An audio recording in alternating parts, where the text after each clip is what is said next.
Well, next week, a major step will be made in the fight against cancer in Kenya, and in the cancer, that is through the launch of the Africa Cancer Foundation. What is it about? Well, let's get the facts from none other than the man, or among the people spearheading it, Professor Peter Anyang Nyong'o, the Medical Services Minister. Thank you very much for coming for our Sunday Live interview. Thank you very much. Now, you'll tell us about the launch of the Africa Cancer Foundation in a short while. First, though, we did a special series on you some months ago on your battle with cancer.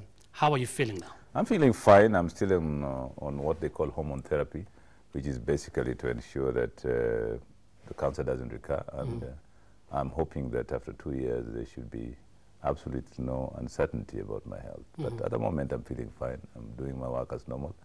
And I must thank everybody who prayed and who encouraged me to go through this successfully, particularly my family and all Kenyans and well-wishers.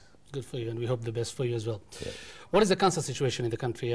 Since we understand we don't have a registry that can really record the cancer burden that Kenya has. We do record those who are diagnosed with cancer every year and those who pass on. The problem is that there's so many cases which are not reported, and therefore we cannot be really sure what the magnitude of the problem is. But we do know at least that at least 50 people die almost every day from cancer. And we diagnosed about 82,000 cases of cancer every year. That's an alarming figure. And we need really to work very, very hard to, one, inform people how to get treatment, how to be diagnosed, and how to take care of themselves, because otherwise we're going to lose a lot of people, not just in Kenya, but in Africa in general. Yeah. And I would like to think come Tuesday, a significant step will be made with the launch of the Africa Cancer Foundation.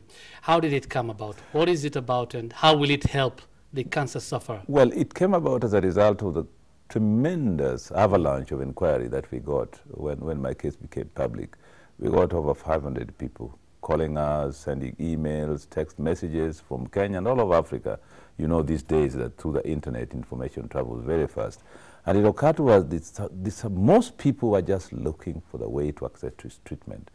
And knowing that both in the private and public sector at the moment we don't really have enough facilities, we thought the best thing to establish this foundation as a non-profit making foundation, specifically to give information to people on what to do when they're afflicted or affected.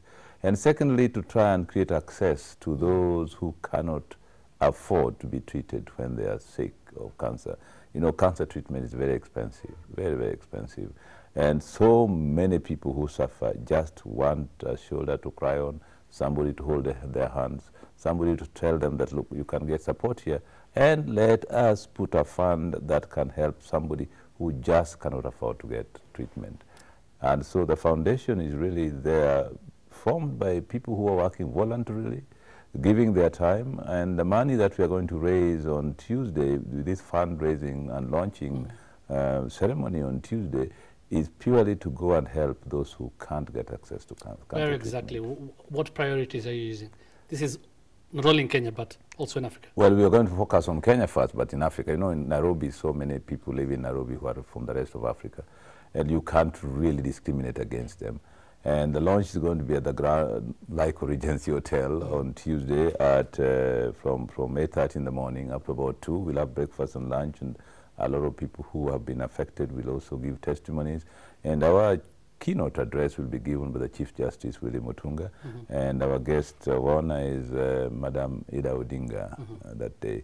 Now, what we have done really is those who expressed concern, plus my family, we came together and said, look, we can't just sit by and not do something, because as individuals, there was nothing we could do. But if we mobilize support from the public, from other philanthropists, we can get somewhere. And we are appealing to all philanthropists, not just ourselves, to come and help, start something. Let us join hands and help those who are suffering. Which brings me to the question. It comes after you experienced the battle with cancer. How much is this Nyong'o, the minister, or Nyong'o, the man who survived? I think it's more me who survived, me who is a victor, because I was privileged, obviously. First, I had insurance, which is very important, and secondly, being a government minister, I got support from government. But then the people who were reaching out to us neither had insurance, nor were they in a position to get support from anybody. And by the way, if you see the cases in the internet, people with wounds on the neck, whatnot, and they say, I'm here in Muranga, I've been going to the dispensary, I've been given antibiotics, nothing is happening. How can you help me to get treated? Another one from Pokot said, my daughter was sick of cancer, I took her to Malago Hospital, now the bill is going up, she's not getting treated. What do I do? How do I return her to Kenya to get treatment, and where? So one really is to give these people information what to do. That is very important. How to recognize what cancer and what is not cancer. Because quite honestly, we know there are so many types of cancers. They manifest themselves in different ways. And quite often, if, for example, you are having some lymphoma, you may think it is malaria or typhoid, and you may be treated for malaria or typhoid for some time, making the case worse. So we need to empower our people, first, in this day and age, to have the information necessary to get help. Just before you go, finally, briefly, Yeah. this is a noble move, obviously, to come up with such an ambitious plan. Yeah. But would it have been prudent to do it through the ministry, through the government, so that we could have a trend that is set? We are doing both. As a minister, I'm doing both. As you know that this year, for the first time in the budget, we have money put in the budget for preventive measures, to diagnose and even to vaccinate, particularly for cervical cancer and breast cancer. We're beginning with that. But as I told you, there are many cancers. And secondly, government cannot do it all. You know for sure that health services in this country historically has been delivered both by government and private sector. And today as we talk, 50% of health services are delivered by private sector and 50% by government. Even in cancer treatment, we shall have to partner together, the private sector and government.